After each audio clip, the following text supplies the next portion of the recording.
রাজধানীর বনানী সুপারমার্কেটের একটি জুয়েলার্সের দোকানে স্বর্ণ অলংকার কিনতে এসে ৫৭,৫০০০ টাকার জাল নোট দেওয়ার অভিযোগ উঠেছে।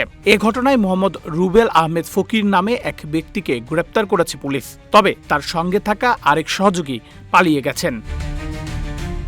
বৃহস্পতিবার বিকেল ৪টার দিকে বনানী সুপারমার্কেটের একটি জুয়েলার্সে ক্রেতা সেজে প্রবেশ করেন দুই ব্যক্তি। দোকান মালিকের সঙ্গে কথা বলে প্রায় ২০ থেকে ২১ ভরি স্বর্ণ অলংকার পছন্দ করেন তারা। এরপর বিল করার সময় কালো একটি টলি ব্যাগ থেকে বের করা হয় টাকার বান্ডিল। দোকানে একজন কাস্টমার বিয়ের অর্নামেন্টস নেওয়ার জন্য ঢুকে জিনিস পছন্দ করার পর সে কিছু ফলস টাকা দেখায় জিনিসটা নিয়ে যেতে চাইছিল। ঠিক আছে, তখন যখন আমার সেলসম্যানের যখন সন্দেহ হইল তখন বললো এটা জাল টাকা। এটা বলার সাথে সাথে সেই লোকটা দৌড় দিয়ে এই অবস্থা দেখে আমার দোকান স্টাফরা এবং মার্কেটের দোকানদার বিভিন্ন দোকানদাররা তারা আটকায়া সমিতির অফিসে নিয়ে যায় জাল টাকা সহ।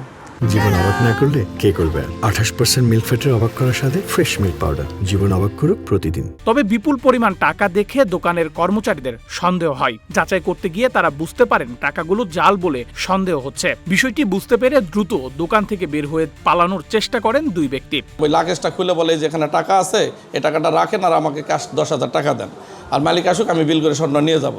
তো যখন টাকা বের করে তখন 10,000 টাকা দেওয়ার পর সন্দেহ হয়। সন্দেহ হওয়ার পর বলছে এগুলো টাকা তো জাল টাকা। এই বলার সাথে ও তখন দোকান থেকে ছিটকা দৌড় শুরু করে। তখন ওনার ম্যানেজার চিল্লানি দেয় যে আশেপাশে দোকানদার ধরে ফেলায়। এ সময় স্থানীয় লোকজনের সহযোগিতায় রুবেল আহমেদ ফকির নামে একজনকে আটক করা গেলেও কৌশলে পালিয়ে যান তার সহযোগী। খবর পেয়ে ঘটনাস্থলে পৌঁছে আটক ব্যক্তিকে হেফাজতে নেয় বনানী থানা পুলিশ।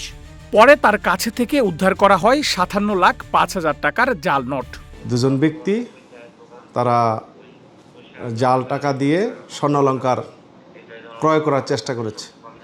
পরবর্তীতে পুলিশ যায় এবং পুলিশ শনাক্ত করে যেগুলো জাল টাকা, কথিত জাল টাকা। পরবর্তীতে আমরা গণনা করে দেখলাম যে ৫৭,৫০০০ টাকার মতো হয়েছে। তো আমরা বর্ণিত বিষয়ে মামলা রুজু প্রক্রিয়াধীন আছে। পুলিশ বলছেন স্বর্ণ অলংকার কেনার নামে জাল টাকা বাজারে চালানোর উদ্দেশ্যই এমন চেষ্টা করা হয়ে থাকতে পারে। তবে এই টাকার উৎস এবং এর সঙ্গে আরও কেউ জড়িত কিনা তা খতিয়ে দেখা হচ্ছে। নেহাল আহমেদ প্রান্ত, রূপালী বাংলাদেশ।